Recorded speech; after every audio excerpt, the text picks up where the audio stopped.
This last weekend, I was so glad to attend Monstra, an international animation festival in Portugal. My third-year film, Arepa's Delivery, was an official selection, and it was a pleasure to represent my film in person. I had never gone to a multi-day festival that solely featured animation, and it opened my eyes so much of what a short animated film can be. In America, most of our animation ends up being client-based, where we make animated films based on our commissioner, or with the larger intent of creating an IP or a brand name.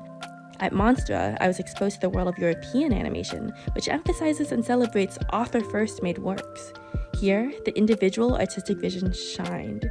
The full festival is 10 days, but I was only there for about half. Most of the programming began at 5, which means that each day I had the morning to explore my way around Lisbon. The buildings were so colorful, and the Portuguese tiles felt like walking through an art gallery. We visited castles, climbed those steep cobblestone streets, and I had the most amazing experience trying Portuguese foods.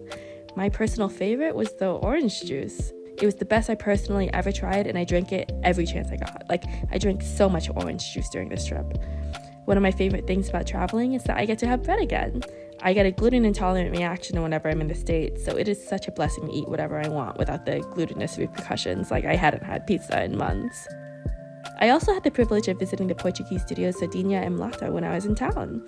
They have the most well-equipped stop-motion studio in all of Portugal, and it was a pleasure to see what a 2D and stop-motion studio looked like in person. They even gave me a whole book detailing the first 5 years of the studio, which, as an animation art book collector, became my favorite souvenir from the trip. Watching the student film competition was such a highlight of the journey. I saw films that were incredibly profound, funny, and visually striking. It challenged and opened my previous expectations of what I can do as an independent filmmaker. I met so many talented filmmakers from across the world too. Portugal, the UK, Czech, Brazil, Australia, Germany, Poland, Bulgaria, and learned so much about the European animation community and the government programs that support their work.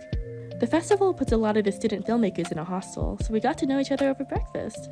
Meeting new people internationally always feels a little scary, but what's fun about an animation festival is that you already share so many common interests, and before you know it, you're already talking to people about shows like Gravity Falls and Smiling Friends. And of course, I managed to get a fair amount of drawing into my travel sketchbook. I drew the view from the Castle São Jorge, Lisbon's historical bullfighting arena, and a bit of the colorful Sintra Palace. Traveling always manages to change my perspective, and I'm glad at how much this festival has enriched my outlook on the world. Thank you so much to the SVA Animation Department for making this trip happen, and I hope it inspires many more students to finish their films and go to big animation festivals like this. Now on to the next one.